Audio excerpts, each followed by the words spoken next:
Cadillac, if you hadn't guessed that, and obviously the owner of Cadillac Law.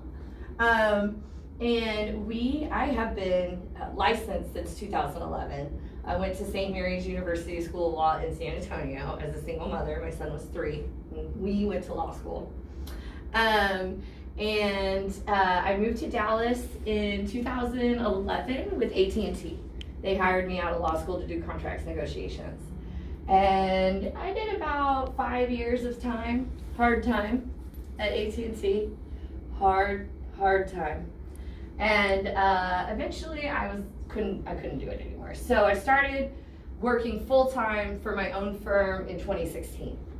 So that's serving Oak Cliff since 2016 in a full-time capacity. I did part-time work on the side. Mm-hmm. The emphasis in our practice is, it's not, I say my practice, my name on the door, but my team, like without them, I would literally be nothing. So, our practice, and this is some of us. This is my paralegal Jamisha and her 5 children, and then those are my 2. So, anyhow, we mainly do real estate matters. So I don't have a specialization. You have to go take another test for that. And after I took the bar exam, that was 3 days, I was like, I'm never taking a test again. Not even a driving test. I just told you I'm gonna get a driver someday. So I'm like, done. Tests are over for me. So I don't have a specialization in the legal community, but I spend most of my time practicing real estate law. And that is actually a huge topic. I mean, if you think about it, like most Americans, our wealth is gonna be in our home. Most Americans, you're gonna own a home. Maybe if you're lucky, you'll inherit a lot or something like that, but that's really where our wealth is. And so much of the law touches real estate. So I really like it. You get to Nancy Drew things, which is, like solving mystery. And I get to argue, but also there aren't a lot of feelings. Either the deed was recorded or it wasn't, right? Like, here's the rule, it either got met or not. So what the variety of work means is we do a lot of probate, which is work after someone dies, settling their estate. So people will call like, hey, grandma had a house. They looked up real estate attorney because there's a house. So I do that. It's technically probate, but that's something you really have to do if you do real estate. I work with a lot of real estate investors. Tomorrow I'm closing 3 mobile home lots, doing seller carry paperwork and for a client, and not just lots, I mean like 3 mobile home parks. So yeah, so I work with a lot of investors, a lot of people who invest in real estate. We'll set them up with trusts and series LLCs when we talk about tax implications, that kind of thing. I love that because that's a lot of planning, and those are kind of like things I geek out on. I work with a lot of contractors, so like plumbers, roofers, because we do mechanics liens, and I help them write contracts, and I help them with a dispute. So when travelers send you a demand like, hey, you messed up this piping, my client's gonna call me and say, because I'm a real estate attorney, hey, I need your help. So I work with a lot of contractors, and then I do a lot of estate planning. And for me, the small business owner needs estate planning, but so do people who don't own businesses. But almost all of my contractors, investors, who I'm helping them with their business aspect, I'm also doing their estate planning. Because good business planning for someone who owns their own business, I'm not talking AT&T, but good business planning for a small business includes estate planning. Like, what's going to happen to my clients when I die? Who's going to help them? That kind of thing. So we work with all of those people, and that includes estate planning. We put our clients first. This firm is my 3rd child. It's sometimes my favorite child, and it's sometimes my least favorite child, but it is my 3rd child. And we're so family oriented. We have a playroom. Our kids are here often. And some people are like, oh, there's kids here. Well, if you don't like it, you can cross that bridge right there and you can find someone else. But I'm a mom, and my kids are as much a priority as this business, so they're gonna be here with me. So, and her kids are here when they need to be, when she wants them. Most of the time she doesn't. She's like, I come to work to get away from them. Okay. So, full disclosure, I made this in August of 19. It is now January of 20, so this has probably changed a little because Texas is changing so much and at all times. The census is about to come out. Fill out the census. They're not going to come after you. That's not the way.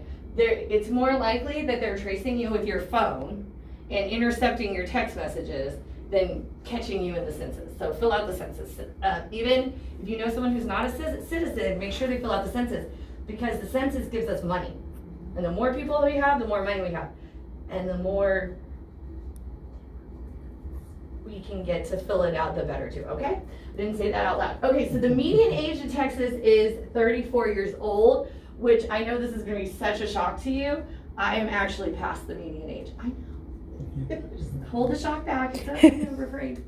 That's actually pretty young, I think. Especially if you think about how baby boomers are the largest group of people in America.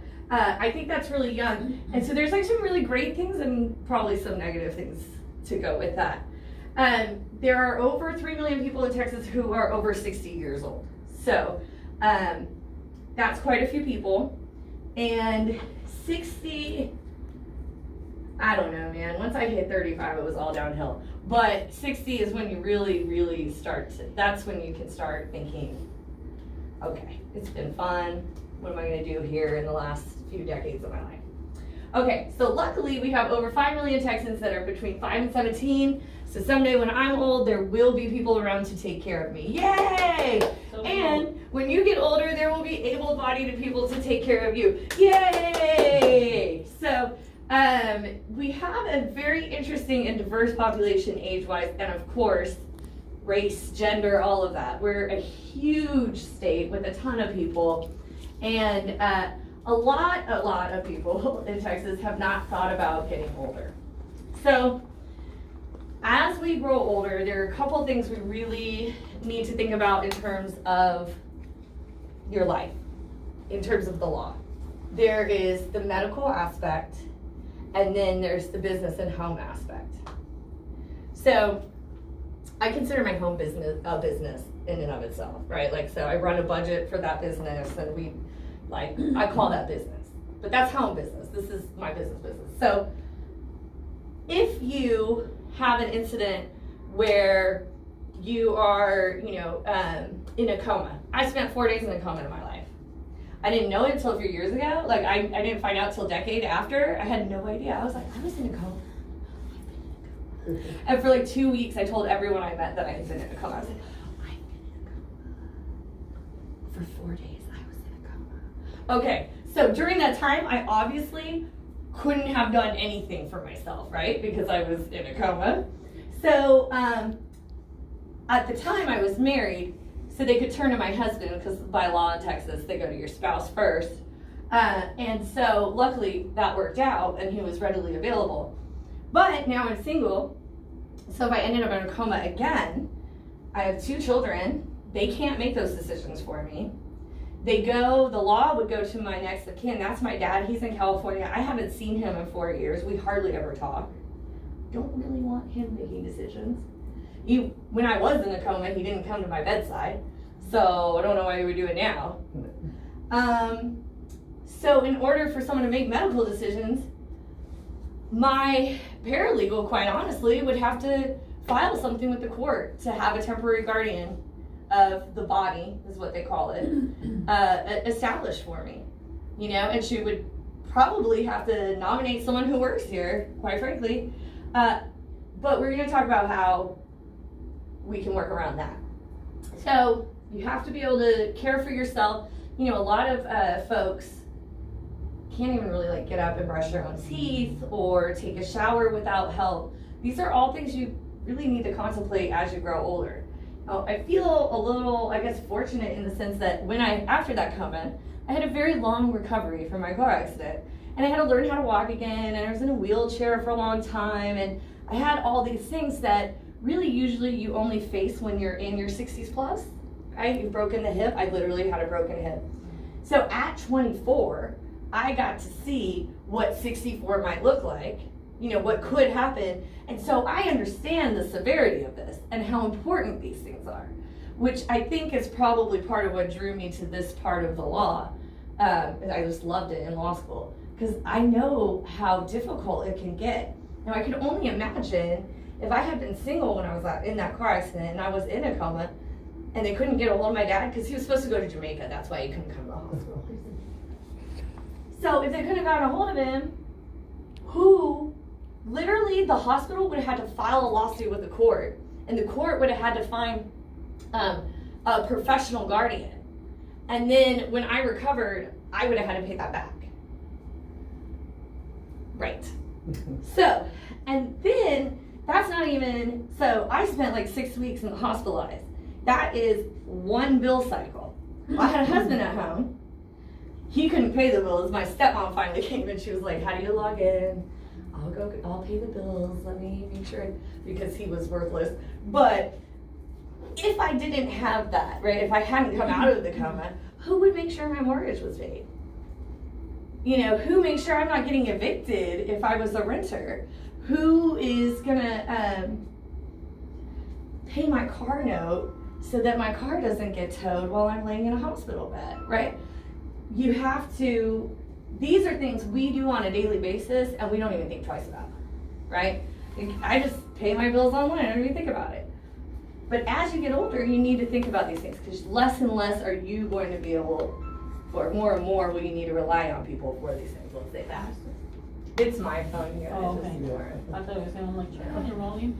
It's me, I'm sorry. That's all right. Okay, so what can we do to prepare? Is there a new person trying to come up maybe? No, Oh. I don't think so.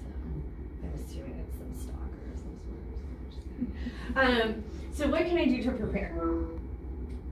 We can do power of attorney. There are two types in Texas. There's medical and durable. Medical power of attorney solves the coma problem, right? I'm in the coma, do we pull the plug? How long, who's gonna talk to the doctors? During my coma, I had like 10 surgeries. Somebody had to authorize those surgeries. The emergency ones, they didn't, because they'll do life-saving, they don't care that you're gonna save your life. Nobody has to ask permission, right, yeah. But once they stabilize you, they can't just go do XYZ surgery, even though you might need it. If it's not life-saving, they can't do it without authorization.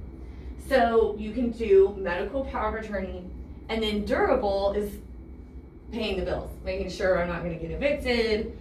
Also, if you're working, like I was working full-time at the time, durable would allow someone to call my work and say, send me the FMLA paperwork and send me this and let me fill it out and so on and so forth. I was fortunate in that I got out of the coma in 4 days, so I could just sign that paperwork and people who worked with me would just come in and hand it to me, which was great. So power of attorney, that dies with you. So you're giving someone the power of representing you. Now, does that mean power of attorney like they can go to court for you? I had a really funny hearing recently where this woman was like, well, I'm her power of attorney. And the judge was like, so are you a lawyer? And she goes, well, not according to the state bar, which took me all I had not to explode laughing because you can literally not be a lawyer unless you are barred by the state bar. So, and then the judge, of course, is just like, it was funny. So it doesn't mean they could go to court for you, but it does mean they can make medical decisions. They can talk to the doctor. They can, even if you, I have a friend whose mom is elderly. She's 82. She's fine, but he's her medical power of attorney. So they can go together because, she's 82 and she's fine, but he's also her primary caregiver. So he needs to know what's up and he needs to be able to help her and have those discussions, right? Mm-hmm. Kind of like, I guess maybe when your kids first go out of the house. You still maybe, when they're 18, yeah, they're adults, but let me just kind of help guide you. So now the role has reversed, but because he's her medical POA, he can do that. Now she's still making the decisions because she doesn't need him to make decisions, but he can get all the information, and if anything happens, he can make the decision. What's important before you choose the people you want to do this? First of all, always require people to have two. So you choose the primary person you want to be making these decisions, and then the like, oh no, that person's not available person. All right, so you do that. Because they're in Jamaica. Right, yeah, bingo, yes, off vacationing and having a great life. And so you want to make sure that you discuss the things with these people. So you don't want to give medical POA to someone who doesn't know that you are a DN, you don't want to be ever resuscitated, or if you were a Jehovah's Witness, for instance, you can't take blood or body parts. Your medical POA needs to know that, because they're basically you. They're stepping into your shoes with the doctor. So, they need to be aware of what it is you want. Now, the durable, they need to be aware of, they need to be, like, at least know that you're with Chase Bank or with such and such. Because they're going to need to go to those people to conduct your business if you can't do it. Now, I suggest you do these documents today or now while you're of sound mind and there's not any question, right? And that's why I say do the backup, because you never know, you might not need these documents for 20 years, but whoever you put as the first person, maybe they get sick. Well, then we go to the second, right? So, and these power of attorney can be updated very easily. They're inexpensive documents, even from a lawyer. So it's not like, oh, I'm stuck with this person. But I do suggest you have an alternative. And also, it's important they don't have to be the same person. So we can also do a form called a declaration of guardian. So if the POA, for some reason, it's not being accepted, I don't know, whatever. So the bank won't accept it. So you got to go to the court to get a guardian. Well, we have a form that you sign today while you're of sound mind that says, here's who I want to be that guardian, okay? And there's two different guardians. There's guardian of the body and the guardian of the state.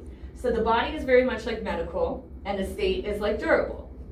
Now, I have two sisters that are twins. Okay, so my younger sisters are twins. One of them is so good with money. OMG. This girl, I tell you, she's like, I live on a $15 an hour budget. She lives in Los Angeles on $15 an hour and has a savings account. Okay, yes, thank you. She is a tight wad. But I love that. That's great. It's great quality. I'm very, I wish I was a little better with money. My other sister, her twin on the other hand, oh my God, that girl, like a penny is burning literally a hole in her hand. Oh my goodness, I have a cent to my name. No, but she's really caring and loving. Oh, and the one that's really good with money,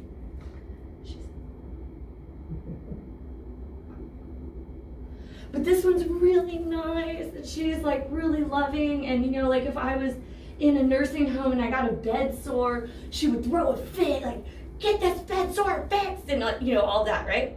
So she is who I nominated to be the guardian of my body, because she cares about my body. She's nice, she's empathetic, she's gonna make sure I don't get bed sores. But she's so bad with money, I can't let her ruin what I've worked for. That the tightwad over here would be the guardian of my estate. So she's gonna have to work with this one to find, a moderately priced nursing home and those type of things, because, God forbid we spend too much money on my having a luxurious life or anything like that. So you can do that. You can have different people. If you have a situation like mine with a good with money sibling and has a big heart sibling, then you can use those too. Again, I usually suggest you have a backup. I don't have a backup right now because my sisters are like 32 or something, and I'm an attorney, so if something happens to them, I can just go change it like that. But it is smart to have a backup, so whoever else is good with money, whoever else would care about bed sores. My kids aren't over 18, so they can't be these things for me, but my son will be 18 in 3 years, And when he's 18, he would be the first on my guardian of my body. Then I will put my sister as the second. Because my son will, mom is not getting that source. Period. So, okay. What else you can do is estate planning. Okay? What I've listed here are some pretty, well, the first one is actually something really easy you can do tomorrow. What you can do with your checking accounts or your banking accounts, and I suggest this particularly for the accounts that you're writing on a daily basis or you're having your Social Security deposited into or anything like that, is a pay on death.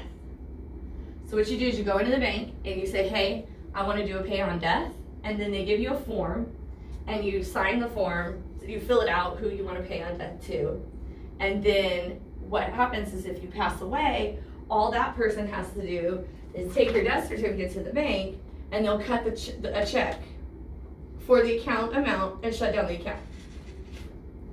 That's the No probate. beneficiaries, right? That's the same thing? No. Beneficiaries or no? No? Beneficiary is different because that's a contract. It's a different type of contract. So when you go into the bank, it's called pay on death. Yeah. There's also transfer on death, which is where they don't cut a check, they transfer it into a different account. Usually retirement accounts are transfer on death instead of pay on death because, so like if my dad had any retirement, but he doesn't, but let's like imagine my parents like did some planning in their lives. If he passed and I took his retirement fund now at my age, I would have to pay the penalties and tax as if I had taken it out of my own retirement account. Bingo. So usually you have a transfer on debt, and that way it puts it into a retirement account for the person who's receiving it. If the person receiving it's over retirement age, that's moot point, non-issue, but you do transfer on death for those. This is pay on death, so that's cut a check and end it. Now, you can do a trust and you can do a will. Usually I have people do both, but the goal is to have everything you own in the trust or with the trust as a POD or as a beneficiary. So, the POD is nice because it circumvents probate. If you can circumvent probate in Dallas County, that you want to, okay? If you own property in Collin County or Tarrant County, probate probably not going to take that long or as long as here in Dallas, okay? I'm going to trial next week on a 32-month-old case. So, that case would be potty trained by now if it were a human, okay? So, you don't want your kids tied up with the government for 32 months after you die just to get your stuff. Not at all. Nobody wants that. So trusts have so many reasons they're good, and I'm not going to go into a lot of details because that will be in my next seminar next month. But trusts allocate by way of the trust. So everything that's in the trust, and trusts are kind of like corporations. They get an EIN. They're considered an entity the way you and I are in some ways, right? They're a legal entity, much like a corporation. Doesn't really exist. We write some documents that creates the trust, but then we transfer assets into the trust account. We get trust accounts at the bank, but like my home, I just did my own trust. I deeded that to the trust, so now the trust owns the home and not me. So I write my trust so that whoever does them can continue to get their homestead exemption. So, and I can get my 65 plus when I get to that point in life. Because technically if the trust owns it, a trust can't have a homestead, only a human can, right? So there's a carve out and special language we can use to say, no, I can choose a home. Now trusts, while you're healthy, are run by you as the trustee, and you're the beneficiary, right? Because you're going to get the benefit of the stuff that's in the trust, but you're the manager. However, the trust can have a setup so if a doctor, or depending on what level you want, says, hey, Lauren's mind's just, she read too much and it's retired. So she's not gonna be able to make these decisions. There can be language in the trust that says, okay, boom, automatically this next person is my trustee. And then I always have one or two more down the line. My first trustee is my tightwad sister because the trust holds my property. But my trust is also my beneficiary.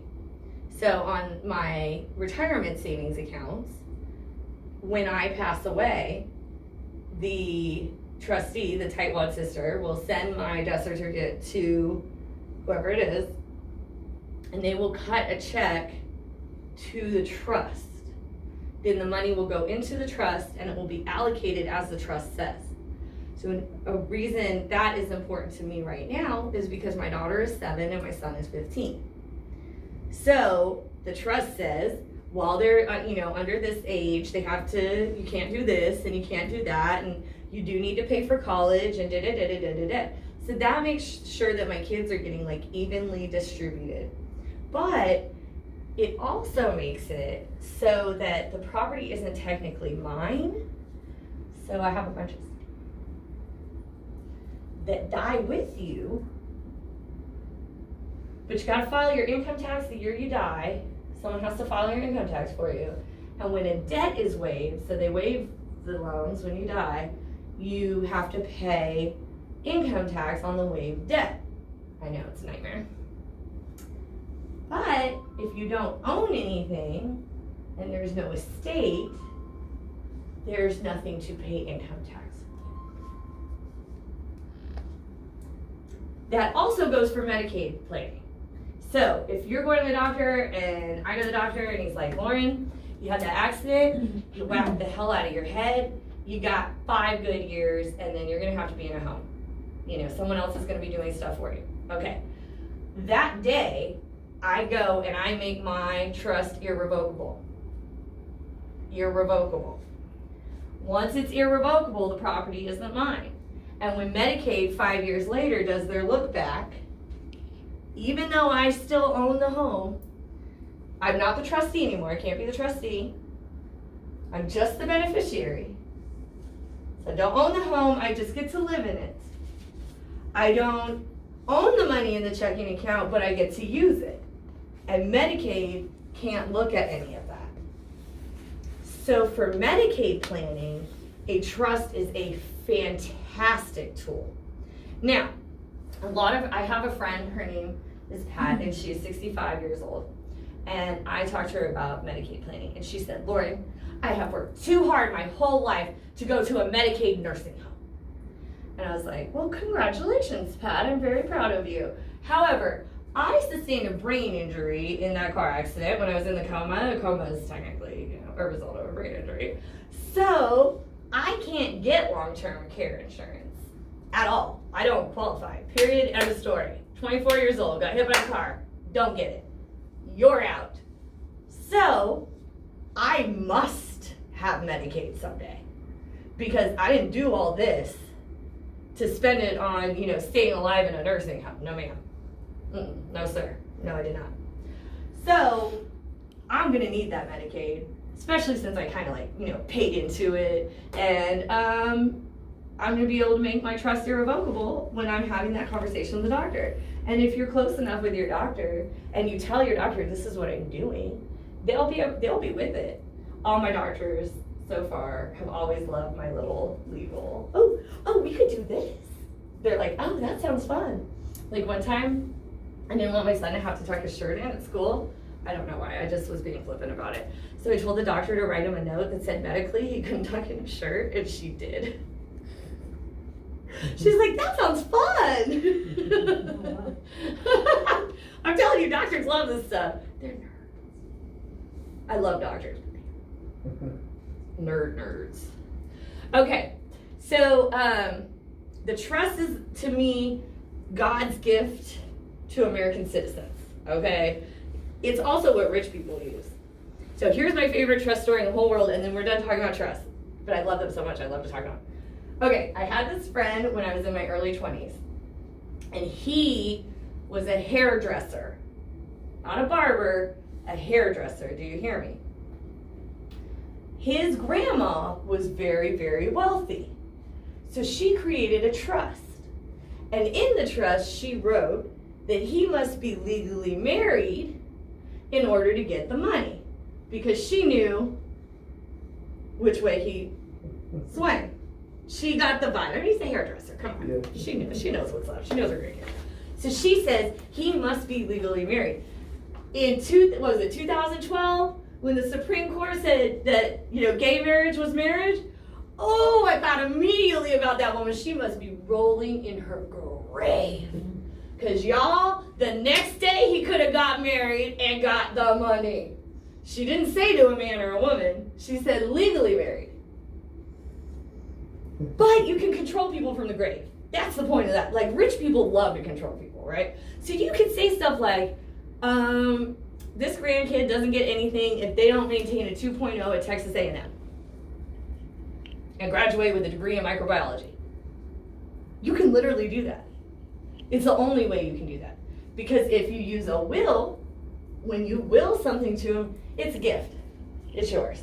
So a lot of people come in like, oh, I want to will my house to my daughter, but I want her to stay there forever and raise my grandchildren there, and she can't paint it pink. Well, honey, then you don't want to will it to her. Because once you will it to her, it's hers. She can sell it, she can paint it pink, she can do whatever she wants with it. So, if you want to control people after you're dead, trust is the only way to go. If it's just a gift, will. Now, the only issue with a will is that you have to probate it. Well, not always. You can do certain, it has to go through the court. Does it have to be a full-blown probate? Maybe not, but it has to go through the court. What I say, my experience in disputed probates, is the younger you do it, the more, of right mind you can be, the better. You have less chance of someone being able to successfully knock over a trust or dispute a trust than you do a will. So, particularly if you have a child that's living with you and helping you grow old, like a lot of people are doing, caring for you in your final years, that kind of thing, so you can stay at home. Now it's, oh, well, she had undue influence. Well, no, actually she took like 8 years out of her life to come, help me make it to the toilet. So I'm thinking about, but the other still, it opens it up. It makes it a lot easier. A trust, I mean, they can come at you and they can try it, but it's gonna be harder. It's gonna be harder. Oh, look, I wrote it all down. Yeah. Sorry, it's been a minute since I gave this presentation. So this doesn't really say anything more than I didn't just tell you. But the POD, now one thing I did, I haven't switched my accounts quite to my trust yet, but I made one of my accounts POD to my trust. So I didn't want to put the account in my trust name. I wanted to keep it in my name and my social security number, not the trust EIN. So I made it to pay on debt to the trust when I die. That way it just gets stuck in the trust, and my sister, who's good with money, distributes it depending on my kid's age and hair color. I'm just kidding, I don't try to control people when I'm alive. That's really a waste of time and energy in my opinion. But, okay, here we go. Okay, so what happens if you don't prepare? Well, we talked about the Medicaid 5-year look-back period, right? So Medicaid, when you need it, not Medicare, that's, everyone gets that. But Medicaid, when you need it, they look back at 5 years of assets. If you have things in a trust and you're talking to your doctor, you're making these decisions, you're like, I'm about 5 years out, or you're at a point where I'm not gonna buy a new house, I'm not gonna sell this house, I'm not gonna buy a car, I'm not gonna be just moving trust assets everywhere, needing to do that really, then switch it to irrevocable. Now, 5 years later, you will qualify. If you do nothing, so let's say you don't take my advice and get power of attorney. Your heirs or whoever it is going to have to go to court and do a guardianship, either temporary or permanent, or both, depending on the severity of your issue. I have one client I had to do guardianship because dad was the POA and everyone thought mom would die first. But then dad died, and now no one can make mom's decisions. Because again, this is why I always say have a secondary, because there was no secondary. So now they have to pay me thousands of dollars. Legal work is not inexpensive. And the daughter of this woman has to go through all of this court and all of these things simply because there was no secondary POA. Now, if there's no POA at all, that's a whole nother story. POAs at my law firm cost $150. A guardianship costs $6,000. So, and if you come out of that coma, I don't know about you, but if I came out of the coma and my son had dished out 6G so he could get me a guardian and now I can make my own decisions, I gotta cut my kid a check. I'm not taking from my kid. That was my bad. I should have just paid the $150. So I cannot bold and underline the word expensive enough for you. Okay? Now I know a lot of lawyers I will make money. I'd rather make $150 off of you right now than the $6,000 off your child later, period. I mean, I hate having to do that. It hurts my heart. I have to get paid. I have children to feed. But it just tears me apart, man. It's just, I know how hard I'm working to give to my children, and so that I can leave them something, at least something, a little something. And then when I see that being given to me, that's not what we want. That's not why we work so hard. So expensive. It takes forever. I have a case that can pee and poo on its own if it was a human, okay? Forever. I have more than one case that's that long old in those courts. And it's unavoidable. Now, the guardianship, if there's an emergency, you're in a hospital, there's no one to make decisions, that's gonna be like this. The court's gonna push that through fast. You don't have to worry about that. You're not gonna be just stuck in a bed and no one can do anything about you. That's not what's gonna take forever. It's once you're passed away and when your heirs are dealing with your estate, even things that should be easy tend to not be easy when the court systems, and the courts are run by the government, so I'm not gonna say any more than that. Someday I wanna be president, but mainly so that I can fix the government so people can't say things like that. I'm gonna be like, Lauren Cadillac's government is an efficient machine. No one will blame my government on slowness, okay? That's gonna be my slogan. No one will blame the Cadillac government on inefficiency. Okay, so what questions do you have for me? And I love the questions, so just ask them. What do you have? Come on, talk to me. Who do you know that could have done something or what? Well, I know who needs to do something, and that's me. Fair enough. Yeah. I think particularly if you are a single person like me, these things are incredibly important. If you have a spouse, they're an automatic fallback, right? Like the spouse, well, some people have spouses that they don't want doing that. So for those people, these would be incredibly important as well. But yes, a spouse is like the automatic fallback, right? So it's the urgency in a POA isn't as much as a single lady, such as myself. That's my Beyonce. So those are kind of things you think about. Now the estate planning, especially in Texas, and I'll get into this in my next summer when I do like actual estate planning, the Texas probate law is written for a Leave It to Beaver family. One husband, one wife, their kids, nobody else. I thought it was like my generation that was out here getting divorced and doing all this stuff, but I quickly learned when I started doing this, there are like 80 and 90-year-old people out there who have had multiple spouses and kids with them and all. So I'm like, actually, that's a lot more typical than the Leave It to Beaver. I rarely see the Leave It to Beaver family. Texas does not contemplate that. They don't contemplate stepchildren and half children and all of that. The law doesn't even think about that. If you have that situation, there is an absolute urgency, and a trust is the way to go. Part of the reason for that is if your spouse takes it, we make the trust irrevocable when you die, whoever dies first. So now your spouse can't go meet a cute pool boy and spend all her money on him, or what, his money on her, or what, you know what I'm saying? Like, your hard-earned cash, is gonna go to the kids you had in a different relationship, or whatever the case may be. So, I could talk about trust,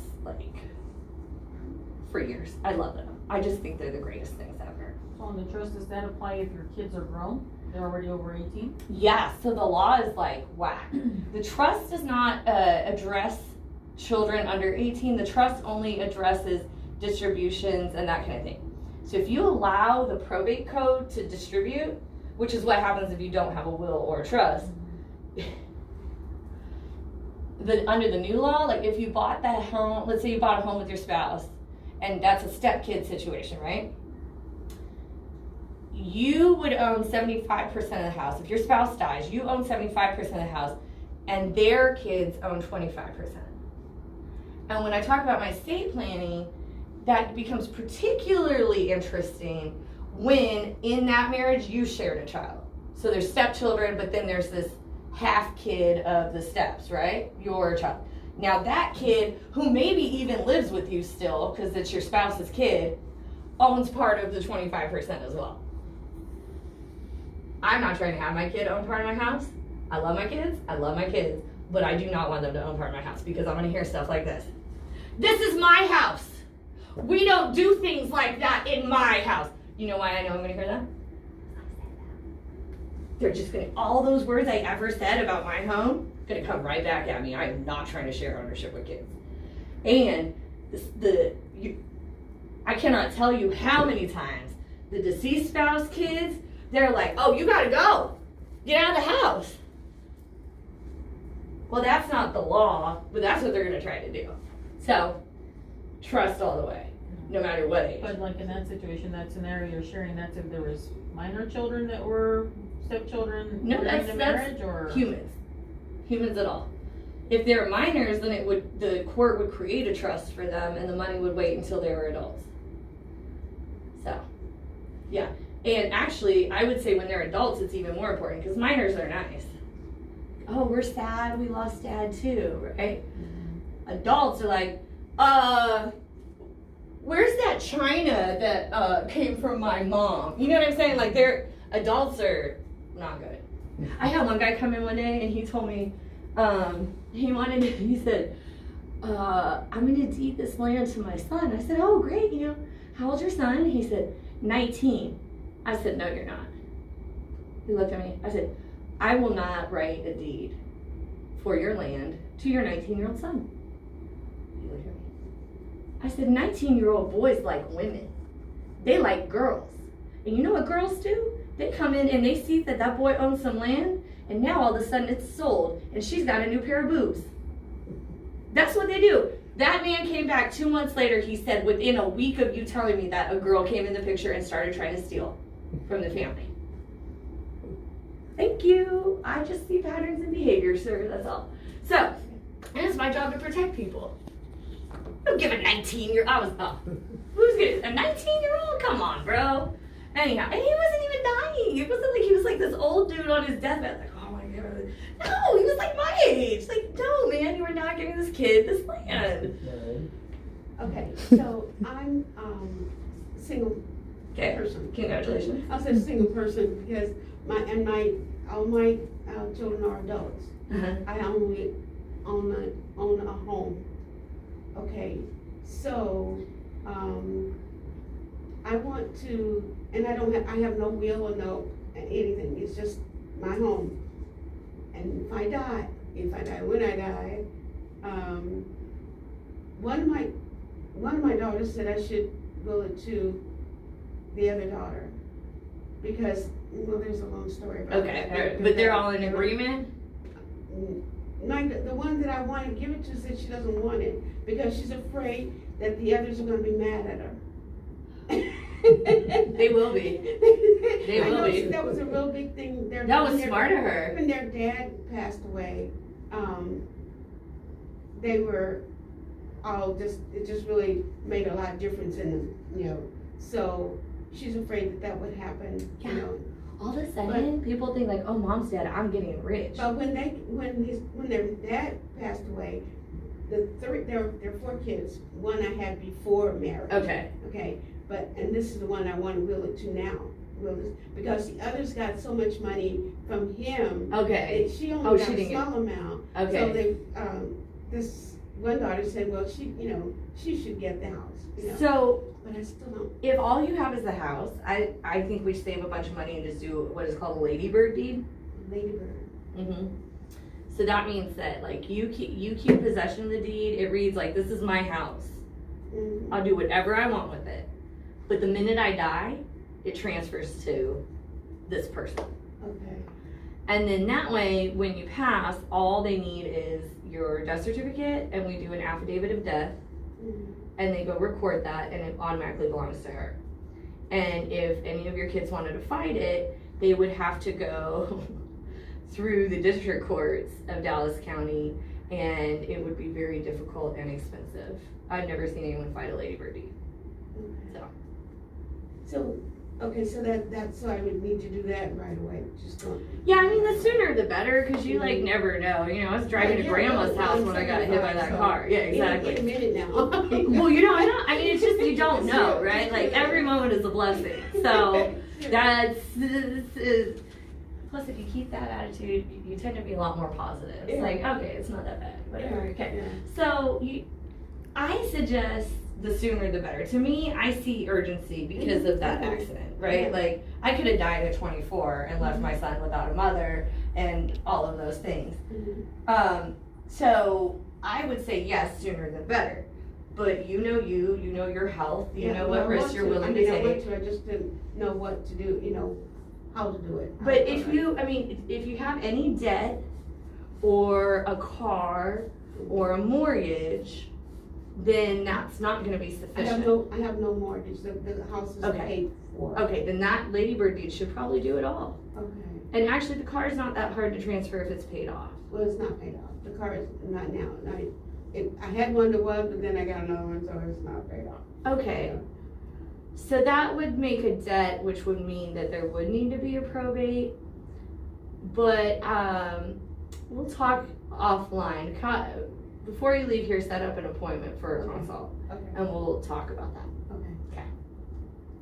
You guys got any questions? Come on. I love I was that gonna say, jacket, by the thank way. you. With that ladybird deed then, so it would be automatically deeded over to the daughter, it's designated like a payable No, on it's death, not or? deeded It's not to deeded. her. It's kind of like a pay on death, yeah. But for deeds, for real estate, I think that would be a good metaphor. It's not the same, but it's a good metaphor, yeah.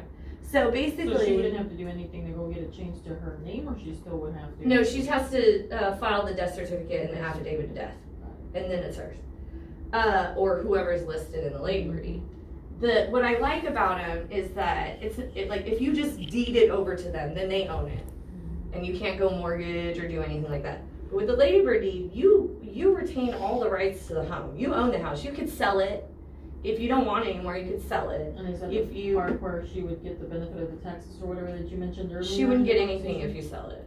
No, I mean, she would retain her tax benefits as far Yes, as? yes. So she's still gonna get the homestead, the 65 plus, if disabled, all the exemptions you could still get under the ladybird deed.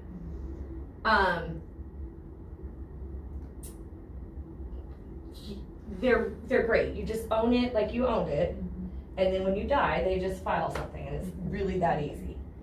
They're hard to dispute, but if you have more than just a house, like a checking or savings or anything like that, you want to make sure those are covered as well. You can avoid probate through documents, so you can go do PODs on all your accounts, and then you can do a ladybird deed on your house, but that's if you don't have a mortgage. Because just because it's deeded to them doesn't mean the mortgage company is going to talk to them. You see what I'm saying? And so that works like, for example, this is my husband, so for us, we don't owe anything on the house, we don't have a mortgage anymore. So yes, absolutely, absolutely. Now, if something happened and you wanted to go get, I just did like a home equity loan or whatever, I refinanced and pulled out the equity. If you wanted to go do that, you know, I don't know, you need to pay for something, who knows, whatever, you wanted to pull the cap, you can still do that because the way the ownership is retained with the Ladybird deed, it's as if that person doesn't exist. That person doesn't exist in any way until the moment you die. And then the moment you die, in that instant, it becomes theirs. And the way they let the world know that is by recording your death certificate. So they don't have to go through a probate or anything to go sell it, nothing. But if you have more than one kid, and you think for 1 minute that if you Ladybird deed it to one kid, that they're gonna distribute parts to the other kids, you are wrong, wrong, wrong, wrong. They will not. Kids are greedy and disgusting. The minute someone dies, people become greedy and disgusting. It wasn't your stuff, you didn't work for it. So, don't forget that. You love your kids. God, I love my kids. I love them so much. Until that happens. But the moment I die, they're gonna become greedy, evil little shits. I tell them all the time, because I do this, I tell them all the time, this is my shit. I earned this. Mine. You fight over this when I'm dead, I come back. Have you heard of a poltergeist? You know what that is? You think I would be a nice poltergeist? Thanks.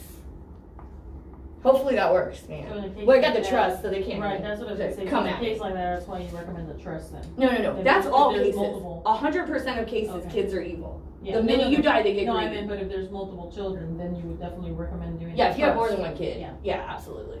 Absolutely. Yeah. Because and again, you cannot trust that one kid. Oh, Yeah, well, mom said I would split it up. Nope, it's in just my name. I'm not going to split it up, it's just in my name. Mom wanted me to have it. Ha ha ha.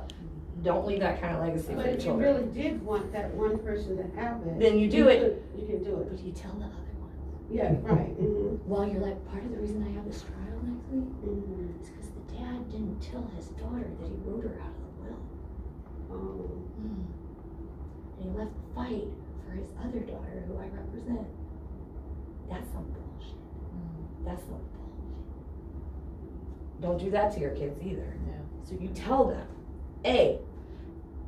the best situation I see the most often I see the Ladybird is I've been living with this person. I put my adult life on hold to come care for this human being.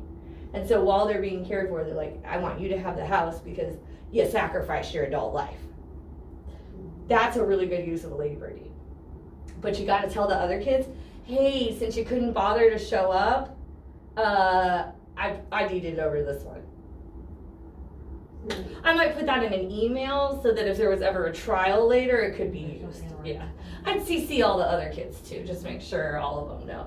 As a reminder, this is what I've done.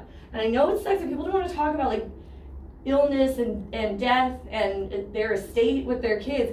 You must have these conversations. Your kids will appreciate it. They'll respect you. You'll respect them. And I guarantee you when you die, you will be better off. They will be better off. Because if y'all are young. So if you go tell them right now, this is what we're going to do. And it's important too, like, I don't want to be resuscitated. I don't want this. If I'm in a coma for, and they're like, Terry Schiavo, don't let me Terry Schiavo. That's what I tell my kids that way because I don't know how to explain it. Like, don't let me live in a coma forever. 4 days, okay, cool, right? But if we're looking at like more than a year or so, let's talk about pulling a plug or something. But you need to tell them that. Or else you'll end up being like Terry Schiavo. Yeah. And it wasn't even up to her parents. You know what I'm saying? Okay, so. Did that answer your question? Yes. Did I scare you? No. Dang it. Try to put the fear of the courts in you. No, what scared me more was the part that you still left me puzzled with the 25% if there was a stepchild involved. Because in our case, my husband was previously married, so I have a stepdaughter. But everything that we've acquired was after he divorced, and it was ours. But he does have. But she's a child. Yeah. So she owns part of the house. why. So you get your community interest, and you get half of his community interest, because that's your community interest and his community interest. So you would own 75%. Before September 1st, all you got was your community interest.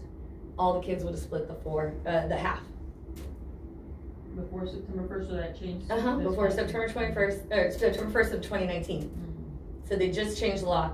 And it never made sense to me when I was in law school and we were learning about it. Like, I only get to keep my half? What about the half of his that's my half, right? Like, I already own half the house by virtue of being married to this person.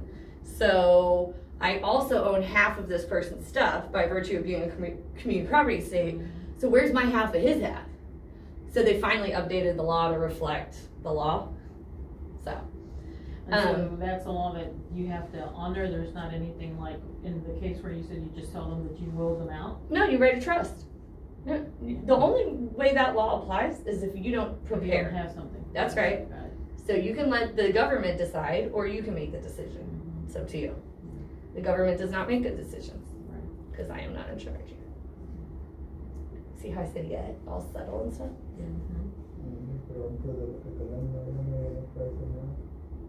No. That's a different country. Yeah.